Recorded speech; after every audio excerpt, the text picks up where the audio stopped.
सती, क्या हुआ? कहाँ भागे जा रही है? कहीं नहीं माते। अरे कहीं नहीं। सती इतनी बड़ी हो गई, फिर भी बचपना नहीं गया।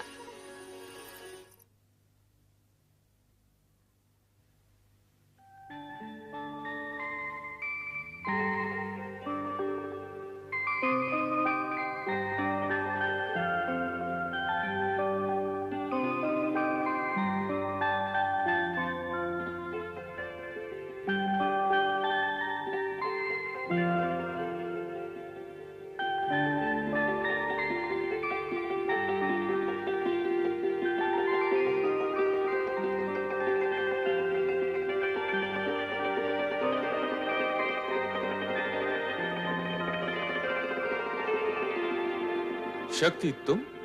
शक्ति नहीं, मैं सती हूँ प्रभु। तुम तो अपने लौकिक नाम रूप की चर्चा करने लगी। सत्य तो यह है कि तुम ही शक्ति हो, अलौकिक शक्ति, शिव शक्ति। आपकी शक्ति आपसे विलग कैसे प्रभु? शक्ति का शिव से विलग होना संभव ही नहीं। जिसे तुम विलग समझ रही हो वो हमारी व्यापकता है, सर्वव्यापकता। शिव कैलाश में और शक्ति सती रूप में पृथ्वी पर दक्ष के घर, ये कैसी व्यापकता है प्रभु?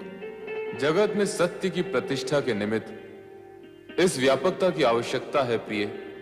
कारण कि सत्य से कल्याणकारी अर्थात शिव रूप जन्म लेता है। इसका ज्ञान मुझे है प्रभु कि सत्य ही शिव का आधार है। हाँ प्रिय, सत्य और शिव से पुनः सुंदर की उत्पत्ति होती है। कारण कि सत्य कभी अशिव अथवा असुंदर नहीं होता। प्रभु, ये ज्ञान भी मुझे है कि आपका सत्यम शिवम सुंदरम रूप ही जगत में व्याप्त है। इसका मूल आधार तो तुम ही हो देवी। मैं? यदि शक्ति न होती तो सत्य स्थिर न होता। शक्ति के कारण ही सत्य की रक्षा होती है, शिवम प्रशस्त होता है और सुंदरम व्यापक होता है। प्रभु, आपने तो सत्यम शिवम सुंदरम का संपूर्ण श्रेय शक्ति को अर्थात मुझे ही दे डाला।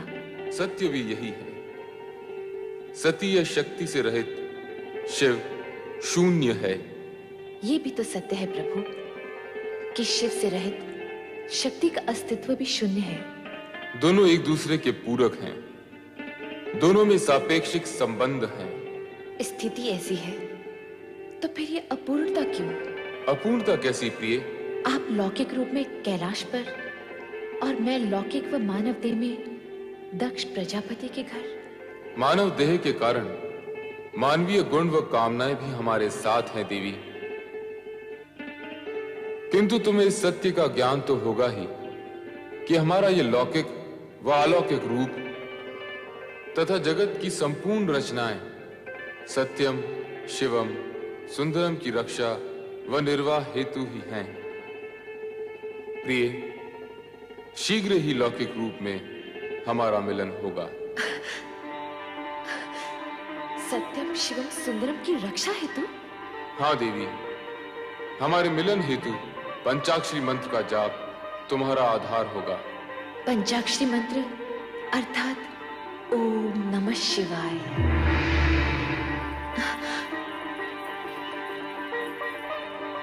ओम नमः शिवाय।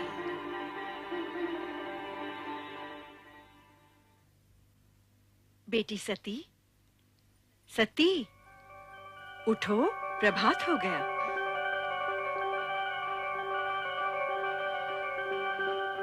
ओम नमः शिवाय।